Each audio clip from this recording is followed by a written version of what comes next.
So I thought I'd put a little video diary together.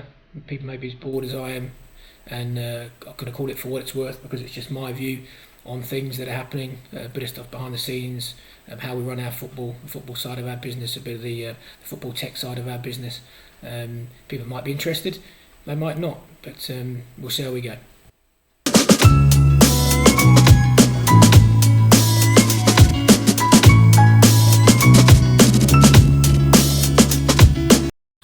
So for what it's worth, on the current situation in the National League, we were sent an email yesterday, a copy of a letter that our club secretary received, asking us whether or not there should be playoffs. So whether there should be played playoffs. A little unfair, I think, to be asking that question without anybody understanding how the positions in the playoffs are going to be determined. As yet, we don't know if it's a points per game, whether they're going to freeze the league, what's happening. So I'm not 100% sure of the rationale behind why they would want this decision and not a full-blown vote on how things get determined. That can always come later, whether the playoffs are there or not. Obviously, we're still going to be guided, I believe, by what happens in the EFL. So, for what it's worth, I don't think it's a great solution. I don't think we're moving fast enough to the league. I think the league should be a bit more decisive. I understand they're trying to protect that relationship between the National League and the EFL, but these are unique circumstances. I think if the EFL were to try and remove one of those places, it would be seen in bad light. So for what it's worth, I think we're dragging our heels. We should probably be doing more. From our perspective, so each club gets a vote. We will be having, I'm just waiting for the chairman to let us know, but we'll have a virtual board meeting some stage this week, and every member of our board will vote, and obviously the outcome of that vote will be then what Kettering Town as a club vote to the league. So wait to see what happens with that.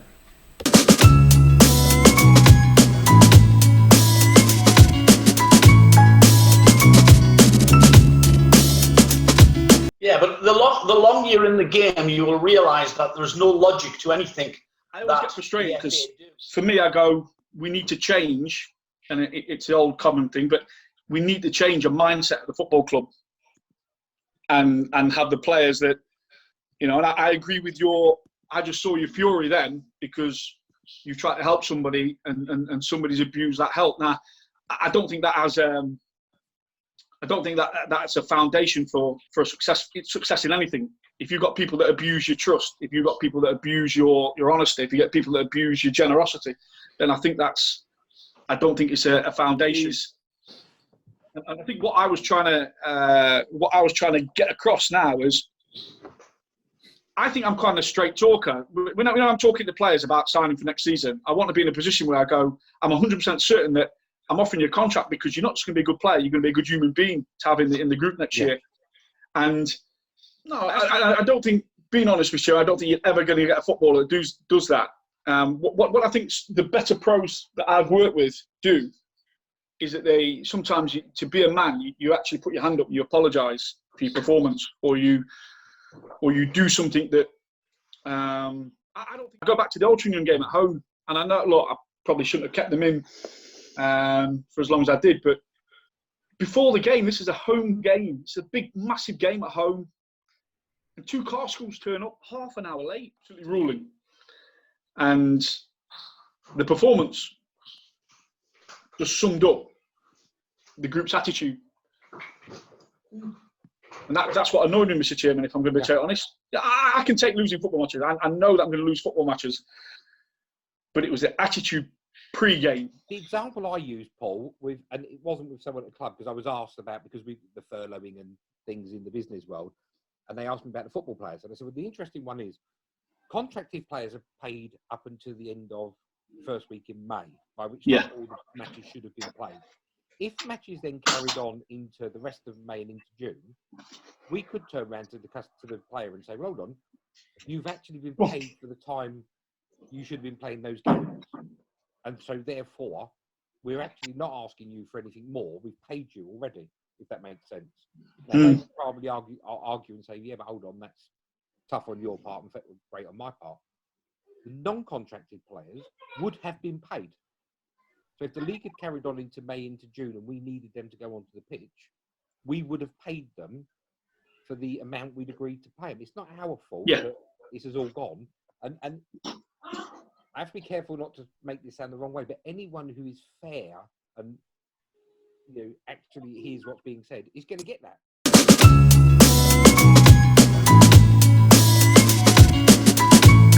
now is the time for us to demonstrate our leadership, and what we've always said is the club needs to wipe its own arse. And this should reduce the pressure. I'm not going to say the pressure goes away, because it never goes away when you've got to come and pay the bills at the end of the month.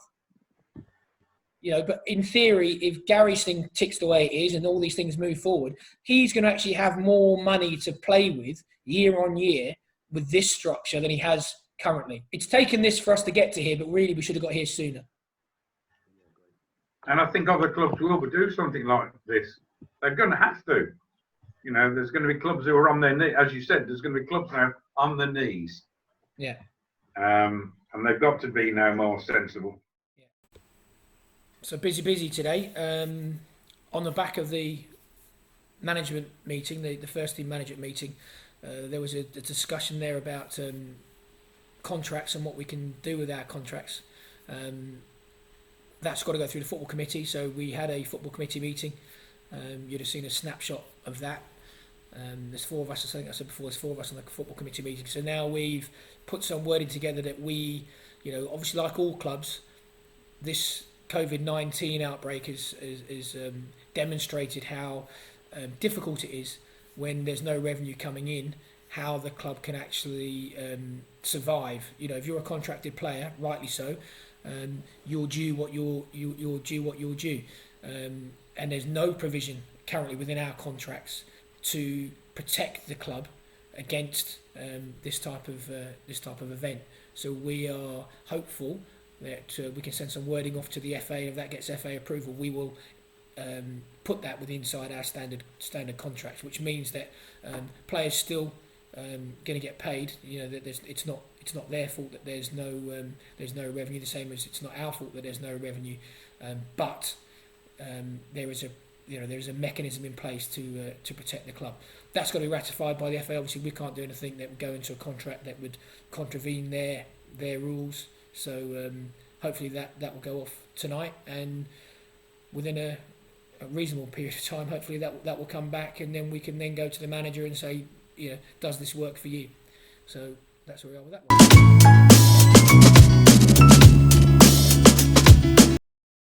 First thing to do is just to make sure that everyone has received that letter from Neil and has understood the base context of it, which is it's, to put it mildly, a simple vote whether we're in favour of the playoffs taking place or not. The problem you've got is there are so many unknowns at the moment that we would, as I put in the email, we would simply be guessing. So on the basis that we want it to be your genuine opinions, if you like, and obviously Richie, Neil and I have been talking with the league conversations and so on. I'm going to turn this on its head from the list I've got. So from the conversation. Is there any league objection to us informing the fans? Do we know that? What they've said, Sev, is that they don't want anyone to go public in a manner that would put pressure on other teams, on other clubs. So if we waited until after Friday to inform people, that would be fine, basically. Neil's just texted me and he's put Zoom's frozen on me. The general consensus, and again, chip in because we will put some notes around it, is that without knowing the construction, finishing the season, we can't, the selection of players, teams that would go into the playoffs is an unknown. Yeah. Great. Yeah. Mm-hmm. For me, it's timing as well, in that at the moment, if we went ahead with this, but we don't know when, you would imagine that from the last ball being kicked of the playoffs to the new season starting, you've got to be talking a month. Because you've got to sort out player contracts and and depending on who goes up, you might get some players, as we had, who don't want the increased travel. You could get some players who suddenly, they like the level they're at, and likewise, nothing in that letter about relegation and so on. But so for me, the timing. Any other things that people? Definitely final one for today. We just had a board meeting. I think I said at the intro of this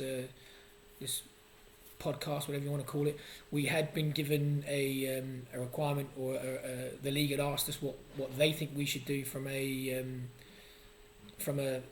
playoffs perspective. So, as I think I said earlier, the chairman was very quick in arranging a Zoom meeting, so that happened, well, literally five minutes ago, and the club have now voted on what they think should happen. Obviously, can't put that out into the public as yet. The league have asked us not to say anything until they put their view out. The view of our board is we're going to be transparent. We are going to tell our fans, from a Kettering Town fans perspective, what we voted for and some rationale behind that. All I can say is that it was a unanimous decision from everybody in the board, and that will come out probably if we do these podcasts, if people think they're worthwhile. I'll probably talk about that more on the next one.